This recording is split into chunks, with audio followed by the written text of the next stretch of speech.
ವೀಕ್ಷಕರೇ, ಇತ್ತೀಚಿನ ದಿನಗಳಲ್ಲಿ ರಾಜ್ಯದಲ್ಲಿ ಗಾಂಜಾ, ಡ್ರಗ್ಸು, ಮಾದಕ ದ್ರವ್ಯಗಳ ವಾಸನೆ ಜೋರಾಗಿದೆ.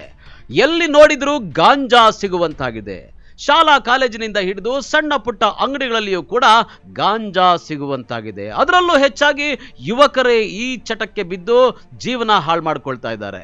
ಅಂಥದ್ರಲ್ಲಿ ಕರ್ನಾಟಕದ ಗಡಿ ಜಿಲ್ಲೆಗಳಾದ ಚಿಕ್ಕಬಳ್ಳಾಪುರ, ಕೋಲಾರ, ರಾಯಚೂರು, ಬಳ್ಳಾರಿ, ಬೀದರ್ ಹಾಗೂ ಕಲಬುರಗಿ ಜಿಲ್ಲೆಗಳಿಗೆ ಹೊರ ರಾಜ್ಯಗಳಿಂದ ನುಸುಳಿಕೊಂಡು ಬರ್ತಿರೋ ಈ ಮಾದಕ ದ್ರವ್ಯ ಇಲ್ಲಿಂದ ಎಲ್ಲ ಕಡೆ ಚಲಾವಣೆ ಆಗ್ತಿದೆ ಅನ್ನೋ ಆರೋಪ ಕೇಳಿಬಂದಿದೆ.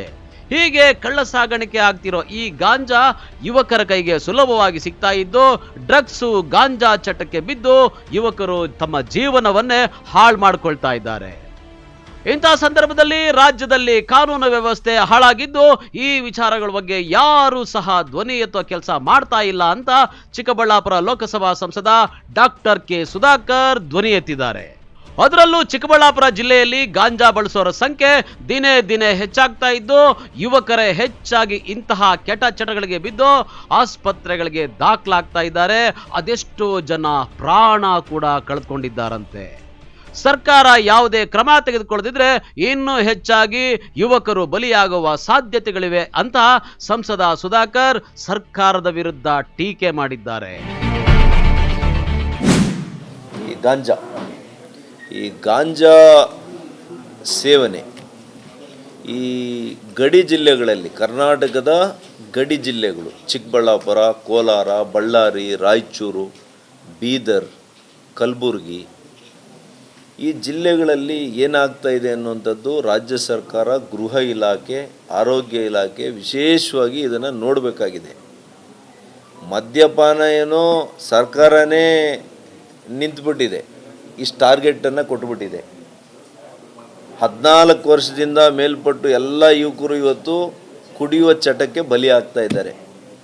ಒಂದು ಆಡಿಟ್ ಮಾಡಿಸಿ, ಶ್ವೇತಪತ್ರ ಹೊರಡಿಸಿ, ಎಷ್ಟು ಯುವಕರು ಮದ್ಯಪಾನದಿಂದ ಈ ರಾಜ್ಯದಲ್ಲಿ ಸಾಯ್ತಾ ಇದ್ದಾರೆ ಅಂತೇಳಿ ನೀವೆಲ್ಲ ಕೂಡ ಆಶ್ಚರ್ಯ ಆಗ್ತೀವಿ.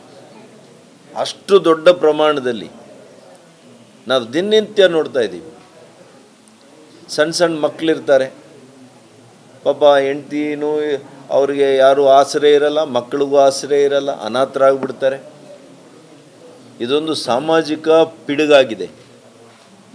ಸಾಮಾಜಿಕವಾಗಿರ್ತಕ್ಕಂಥ ಸಮಸ್ಯೆ, ತೀವ್ರಕರವಾಗಿರ್ತಕ್ಕಂಥ ಸಮಸ್ಯೆ ಇದು. ಇದರ ಬಗ್ಗೆ ಸರ್ಕಾರ ಎಚ್ಚೆತ್ತುಕೊಳ್ಳದೆ ಇದ್ದರೆ ಮುಂದಿನ ದಿನಗಳಲ್ಲಿ ದೊಡ್ಡ ಅನಾಹುತ ಆಗುತ್ತೆ. ಇದರ ಬಗ್ಗೆ ಯಾರೂ ಮಾತಾಡ್ತಾ ಇಲ್ಲ, ಫ್ಯಾಷನ್ ಅಂದ್ಕೊಂಡಿದ್ದಾರೆ. ಈ ಸಿನಿಮಾಗಳಲ್ಲಿ ನೋಡೋದು, ಆ ಸಿನಿಮಾಗಳಿಗಿನ್ನ ಹೆಚ್ಚಾಗಿ ಮದ್ಯಪಾನ, ಧೂಮಪಾನ ಮತ್ತು ಈಗ ಗಾಂಜಾ. ನಮ್ಮ ಜಿಲ್ಲೆಗಳು ಗಡಿಭಾಗಗಳಲ್ಲಿ ಟನ್ನುಗಳ ಗಟ್ಟಲೆ ಗಾಂಜಾ ಬರ್ತಾ ಇದೆ. ಗೃಹ ಇಲಾಖೆ ಏನು ಮಾಡ್ತಾ ಇದೆ? ಪೊಲೀಸ್ ಅಧಿಕಾರಿಗಳು ಏನು ಮಾಡ್ತಾ ಇದ್ದೀರಿ? ಪೊಲೀಸ್ ಇಲಾಖೆನೇ ಇವತ್ತು ಅವ್ರ ಜೊತೆ ಸೇರ್ಕೊಂಡು ಇದರಲ್ಲಿ ನಿಮ್ಮ ಒಂದು ಸಹಕಾರ ಇಲ್ಲದೆ ಇದ್ದರೆ ಯಾವ ಕಾರಣಕ್ಕೂ ಟನ್ನುಗಳ ಗಟ್ಟಲೆ ಗಾಂಜಾ ಬರಲಿಕ್ಕೆ ಸಾಧ್ಯ ಇಲ್ಲ, ಮಾದಕ ವಸ್ತು ಬರಲಿಕ್ಕೆ ಸಾಧ್ಯ ಇಲ್ಲ. ನೀವು ಇದನ್ನು ಗಮನಿಸಿ. ಹೇಳಿದ್ರೆ ಎಲ್ಲ ರಾಜಕಾರಣ ಅಂತೀರಿ, ಇದು ರಾಜಕಾರಣ ಅಲ್ಲ. ಇದು ಜನರ ಬಗ್ಗೆ ಇರ್ತಕ್ಕಂಥ ನಮ್ಮ ಬದ್ಧತೆ, ಅವರ ಒಂದು ಕ್ಷೇಮವನ್ನು ಬಯಸಿ ಅವರ ಆರೋಗ್ಯಯುಕ್ತವಾಗಿರ್ತಕ್ಕಂಥ ಸಮಾಜ ನಿರ್ಮಾಣ ಮಾಡಲಿಕ್ಕೆ ನಮ್ಮ ಅತ್ಯಂತ ಕಳಕಳಿ ಇದು. ಮಾನವೀಯ ಕಳಕಳಿ ಅಂತಾರಲ್ಲ, ಮಾನವೀಯ ಕಳಕಳಿ ಇದು. ಇದನ್ನು ದಯವಿಟ್ಟು ನಮ್ಮ ವೇದನೆಯನ್ನು ಅರ್ಥ ಮಾಡ್ಕೊಳ್ಳಿ.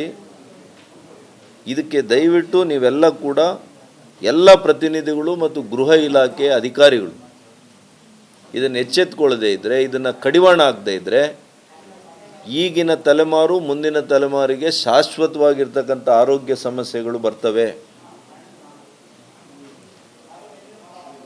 ಮೆದುಳು ಸರಿಯಾಗಿ ಕೆಲಸ ಮಾಡೋದಿಲ್ಲ,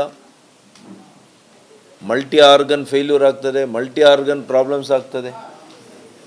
ಒಂದು ರೀತಿಯ ಪ್ರಾಬ್ಲಮ್ ಅಲ್ಲ ಇದು. ಒಂದು ದೈಹಿಕವಾದಂಥ, ಮಾನಸಿಕವಾದಂಥ ಆರೋಗ್ಯದ ಮೇಲೆ ದುಷ್ಪರಿಣಾಮದ ಜೊತೆಗೆ ಸಮಾಜದ ಮೇಲೂ ಕೂಡ ಅದರ ದುಷ್ಪರಿಣಾಮ ಬೀರುತ್ತೆ. ಇಂಥ ಕ್ಯಾರೆಕ್ಟರ್ಸ್ ಏನಾಗ್ತಾರೆ, ಆ ಮತ್ತಿನಲ್ಲಿರ್ತಕ್ಕಂಥ ಜನರು ಏನು ಬೇಕಾದರೂ ಮಾಡ್ತಾರೆ. ಅದಕ್ಕೆ ಮೊನ್ನೆ ಇಲ್ಲಿ ನಡೆದಂಥ ಮರ್ಡರೇ ನಿಮ್ಗೆ ಅದೊಂದು ಸಾಕ್ಷಿ. ಆ ಮರ್ಡರ್ ಆಗಿರೋವಂಥದ್ದು ಸಾಮಾನ್ಯ ಜನ ಮಾಡ್ಲಿಕ್ಕೆ ಸಾಧ್ಯ ಇಲ್ಲ. ಆ ರೀತಿಯ ಮರ್ಡರ್ನ ಅವನ ಬುದ್ಧಿಯು ಅವನ ಕೈಯಲ್ಲಿ ಇದ್ದಾಗ ಮಾತ್ರನೇ ಅಂತ ಮಾಡ್ಲಿಕ್ಕೆ ಸಾಧ್ಯ. ನಶೆಯಲ್ಲಿರ್ತಾರೆ ಅವ್ರು, ಏನು ಮಾಡ್ತಾ ಇದ್ದಾರೆ ಅವ್ರಿಗೆ ಗೊತ್ತಿರಲ್ಲ. ಅದಕ್ಕೆ ನಾನು ಮೊನ್ನೆ ದಿಶಾ ಸಮಿತಿಯಲ್ಲಿ ಸಭೆಯಲ್ಲಿ SP ಅವ್ರಿಗೆ ಇದನ್ನು ಒಂದು ಚಾಲೆಂಜಾಗಿ ತಗೊಳ್ಳಿ. ನಮ್ಮ ಜಿಲ್ಲೆಯಲ್ಲಿ ಎಲ್ಲಿ ಕೂಡ ಸುಮ್ಮನೆ ನಾವು ಕೇಸುಗಳು ಬುಕ್ ಮಾಡಿದ್ದೀವಿ ಅಂತ ತೋರಿಸ್ಕೊಳ್ಳೋಕ್ಕೆ ಈ ಪೊಲೀಸ್ ಇಲಾಖೆ ಕೆಲವು ಮಾಡ್ತಾರೆ. ನಾವು ಮೊನ್ನೆ 6 kg ಹಿಡಿದ್ವಿ, 5 kg ಹಿಡಿದ್ವಿ, 2 kg ಹಿಡಿದ್ವಿ. KGಗಳಿಗೆ ಗಟ್ಟಲೆ ಇಲ್ಲ, ಇದು ಟನ್ನುಗಳ ಗಟ್ಟಲೆ ಬರ್ತಾಯಿದೆ. ಹಾಗಾಗಿ ಅದನ್ನು ನೀವು ದಯವಿಟ್ಟು ಇದನ್ನು ಇನ್ ಪ್ರಿನ್ಸಿಪಲ್ ಡಿಸಿಷನ್ ತಗೊಳ್ಳಿ. ಈ ಅಧಿಕಾರಿಗಳೆಲ್ಲ ಕೂಡ ಸಂವೇದನಾಶೀಲವಾಗಿ ಯೋಚನೆ ಮಾಡಬೇಕು. ನಮ್ಮ ಕುಟುಂಬ, ನಮ್ಮ ಮಕ್ಕಳು ಎಷ್ಟು ಮುಖ್ಯನೋ ಎಲ್ಲರ ಕುಟುಂಬಗಳು ಈ ರಾಜ್ಯದಲ್ಲಿ ಎಲ್ರಿಗೂ ಮಕ್ಕಳು ಒಂದೇನೆ ಅನ್ನುವಂಥ ಭಾವನೆ ಅವ್ರಿಗಿದ್ದರೆ ಯಾರೂ ಕೂಡ ಇದನ್ನು ಅಲೋ ಮಾಡಲ್ಲ, ಇದಕ್ಕೆ ಸಹಕಾರ ಕೊಡಲ್ಲ. ಇನ್ನು ಚಿಕ್ಕಬಳ್ಳಾಪುರ ಜಿಲ್ಲೆಯಲ್ಲಿ ಗಾಂಜಾ ಮಾರಾಟದ ವಾಸನೆ ಜೋರಾಗಿದ್ದು, ಗಡಿ ಭಾಗದಿಂದ ಚಿಕ್ಕಬಳ್ಳಾಪುರ ಜಿಲ್ಲೆಯ ಮೂಲೆ ಮೂಲೆಗಳಿಗೂ ಪ್ಯಾಕೆಟ್ಗಳ ಮೂಲಕ ಹಬ್ಬುತ್ತಾ ಇದ್ದು, ಅದನ್ನ ಶಾಲಾ ಕಾಲೇಜು, ಬಸ್ ಸ್ಟ್ಯಾಂಡು, ಹಾಸ್ಟೆಲ್ ಬಳಿ ವಿದ್ಯಾರ್ಥಿಗಳಿಗೆ, ಯುವಕರಿಗೆ ಮಾರಾಟ ಮಾಡ್ತಾ ಇದ್ದಾರೆ ಅನ್ನುವಂಥ ಆರೋಪ ಕೇಳಿಬಂದಿದೆ. ಯುವಕರು ಗಾಂಜಾ ಚಟಕ್ಕೆ ಬೀಳ್ತಾ ಇರೋ ವಿಚಾರಗಳು ಈಗಾಗಲೇ ಪೊಲೀಸ್ ಇಲಾಖೆ ಗಮನಕ್ಕೂ ಬಂದಿದ್ದು, ಇದಕ್ಕೆ ಪೊಲೀಸ್ ತಂಡಗಳ ರಚನೆ ಮಾಡಿದ್ದು 3-4 ಪ್ರಕರಣಗಳನ್ನು ಪತ್ತೆ ಮಾಡಿ ಗಾಂಜಾ ಮಾಲ್ ಸಮೇತ ಹಿಡಿದು ಕೇಸ್ ಮಾಡಿದ್ದಾರೆ. ಅಂಥವರ ವಿರುದ್ಧ ಜಿಲ್ಲಾ ಪೊಲೀಸರು ನಿಗಾ ಇಟ್ಟಿದ್ದಾರೆ ಅಂತ SP ಕುಶಾಲ್ ಚೌಕ್ಸೆ ಸ್ಪಷ್ಟನೆ ಕೊಟ್ಟಿದ್ದಾರೆ. ಈ ಗಾಂಜಾ ವಿಚಾರ ಬಗ್ಗೆ ಪಬ್ಲಿಕ್ಕಿಂದ, ಮೀಡಿಯಿಂದ ಸುಮಾರು ಕಂಪ್ಲೇಂಟ್ಸ್ ಬರ್ತಾ ಇದೆ. ಈ ಕಾರಣ ಬಗ್ಗೆ ನಾವು ಸ್ವಲ್ಪ ಎಕ್ಸ್ಟ್ರಾ ಎಫರ್ಟ್ಸ್ ಮಾಡ್ತಾ ಇದ್ದೀವಿ. ಈಗ ಸ್ಪೆಷಲ್ ಟೀಮ್ ರೆಡಿ ಮಾಡಿ ಎಲ್ಲ ಕಡೆ ನಾವು ಸರ್ಚ್ ಮಾಡ್ತಾ ಇದ್ದೀವಿ. ಈ ವಿಚಾರ ಬಗ್ಗೆ 15 days ಬ್ಯಾಕ್ ಕೂಡ ಒಂದು ಕೋಆರ್ಡಿನೇಷನ್ ಮೀಟಿಂಗ್ ಆಗಿದೆ, ನಾರ್ಕೋಟಿಕ್ಸ್ ಕೋಆರ್ಡಿನೇಷನ್ ಮೀಟಿಂಗ್. DC ಸರ್ದು ನೇತೃತ್ವದಲ್ಲಿ ಅಧ್ಯಕ್ಷತೆಯಲ್ಲಿ ಒಂದು ಎನ್ಕ್ವಾಡ್ ಮೀಟಿಂಗ್ ಆಗಿದೆ. ಆ ಎನ್ಕ್ವಾಡ್ ಅಲ್ಲಿ ನಾವು ಎಲ್ಲ ಡಿಪಾರ್ಟ್ಮೆಂಟ್ಸ್ ಜೊತೆಗೆ, ಬೇರೆ ಎಲ್ಲ ಡಿಪಾರ್ಟ್ಮೆಂಟ್ಸ್ ಜೊತೆಗೆ ಡಿಸ್ಕಷನ್ ಮಾಡಿದ್ದೀವಿ ಕಿ ಅವರಿಂದ ನಮಗೆ ಏನೇನು ಸಹಾಯ ಬೇಕು ಈ ವಿಚಾರ ಬಗ್ಗೆ. ಈ ಅಕ್ರಮವಾಗಿ ಗಾಂಜಾ ವಗೇರದು ನಡ್ತಾ ಇದೆ, ಹೇಗೆ ಸ್ಟಾಪ್ ಮಾಡಬೇಕು, ಅವ್ರ ಜೊತೆ ಕೂಡ ಕೋಆರ್ಡಿನೇಷನ್ ಬಗ್ಗೆ ಮೀಟಿಂಗ್ ಮಾಡಿದ್ದೀವಿ. ಮತ್ತು ಈ ಹೊಸ ವರ್ಷಲ್ಲಿ ಓನ್ಲಿ ಈಗ 6ನೇ ತಾರೀಕಿದೆ ಈಗ, but within 6 days we have already registered 2 cases.